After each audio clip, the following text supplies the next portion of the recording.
Ahora, ¿son gestorías, presidente, o son, como usted dice, básicamente profesionales independientes que se encargan de hacer eventualmente esas falsificaciones y conseguir la jubilación? Hay varias situaciones. Tenemos, por ejemplo, casos de gente que cobra por hacer esto. Tenemos casos de gente que no cobra pero pide el voto político. ¿Ah, sí? Sí. Tenemos casos de gente que lo hace y se queda con el primer cobro. O sea, hay distintas situaciones. Lo que me parece una cosa muy buena es que tanto la Unidad Permanente de Investigación como los propios servicios internos del EPS son los que han detectado estas cosas. Y bueno, y estamos trabajando en esto por un lado, en lo lamentable de que sigan apareciendo estas cosas, incluso que sigan apareciendo en campañas electorales estas cosas. No, ahora, pero voto político, discúlpeme, presidente, voto político para algún sector, supongo yo, del partido de gobierno. No, ¿No? Digamos, por ahora los casos que hemos hecho denuncias penales no son del gobierno, pero digamos, siempre estamos investigando, y caiga quien caiga. No nos interesa eso. Es decir, que hay dirigentes vinculados a los partidos, por ejemplo, de la oposición, que prometen conseguir determinada jubilación a cambio del voto futuro. Sí, pero yo no quisiera hacer cuestión en de qué partido son. O sea, esto está mal, lo haga quien lo haga. Y le vamos a caer, lo haga quien lo haga. Y lo hemos hecho. O sea, no es que le vamos a caer, no, lo hemos hecho. Y son casos, digamos, ahora muy minoritarios en lo que era antiguamente, ¿no? O sea, antiguamente había una industria de esto, pero hoy es poco. Usted decía, yo decía 50 casos, dijo son muchos más. Sí, ¿Cuántos sí, son y estamos hablando hoy que estamos en total, en estas distintas zonas que hemos hablado, unos 300 casos. 300 casos de jubilaciones truchas, o también Sí, abarca total o parcialmente falsas jubilaciones. Sí. Ajá. ¿Y qué pasa con las licencias por enfermedad trucha, que también se dice, hay bastante, es más, hay alguna estimación de hasta cuánto se pierde el BPS en Sí, no, en yo plata? ahí primero, sobre ese tema las declaraciones públicas que se han dado no son declaraciones del directorio del EPS. No, fue la directora en representación de los empresarios, Elvira Domínguez, que dijo que se perdían 3 millones de nosotros no dólares compartimos mensuales. ese concepto.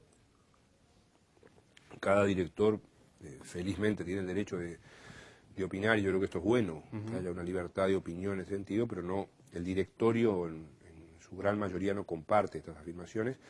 Porque, digamos, acá hay varias cosas. O sea, en primer lugar, denuncias de licencias por enfermedad truchas o falsas, yo diría que tenemos 4 o 5 solamente. Ajá. 4 o 5 posibles trabajadores que, nada más, 4 o 5, nada más. Yo atendí 2. En segundo lugar, acá se compara con lo que pasaba años atrás, como si lo que pasara años atrás estuviera bien. O sea, a ver, antes teníamos 20.000 licencias por enfermedad y hoy tenemos 30.000. Entonces se dice, bueno, esto es un aumento exagerado. Pero aumentó el nivel de cotizantes también. Pero acá hay varias cosas que explican esto. O sea, cambiaron varias cosas. Cambió, primero, la cantidad de personas que están protegidas por la Seguridad Social, que felizmente para el país es un 50% más. Esto es una muy buena noticia para Uruguay.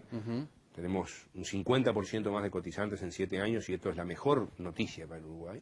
Y eso hace que haya más gente protegida, porque, por ejemplo, cuando un trabajador está cotizando, bueno, no solamente genera derechos para él, sino para su familia también. Claro. Lo segundo es que está aumentando gradualmente el tope de lo que se cobra por licencia por enfermedad, que quizá ustedes lo puedan tener grabado por ahí. Nosotros decíamos era el tope más injusto de la Seguridad Social, que era cobrar un máximo, que esto pasaba hasta hace 2 años atrás, cobrar solamente un máximo de 7.200 pesos estando enfermo, cuando más se necesitaba. Bueno, ese tope por ley se ha ido aumentando y hoy ya estamos en el orden de los casi 13.000 pesos y va a seguir aumentando ese tope. Eso ha hecho que gente que antes no se podía enfermar porque no cobraba casi nada y entonces aguantaba.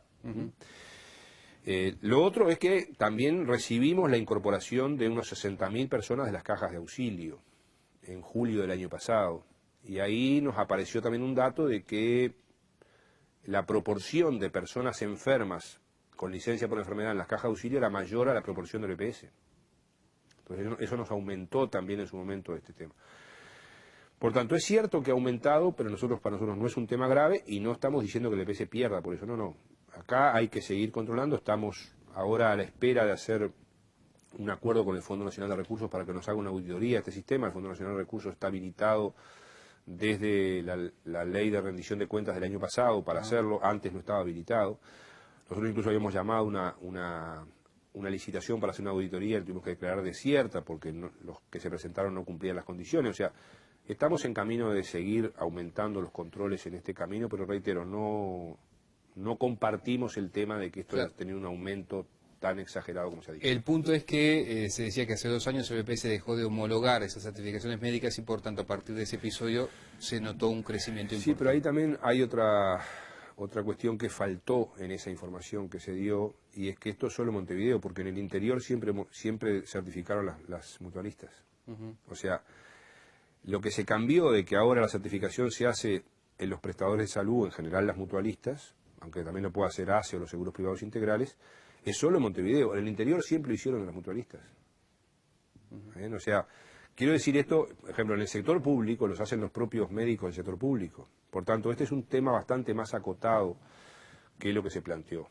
Esto no quiere decir que no haya que seguir vigilando el tema, esto no quiere decir que no haya gente que a veces usa esto en forma de masía.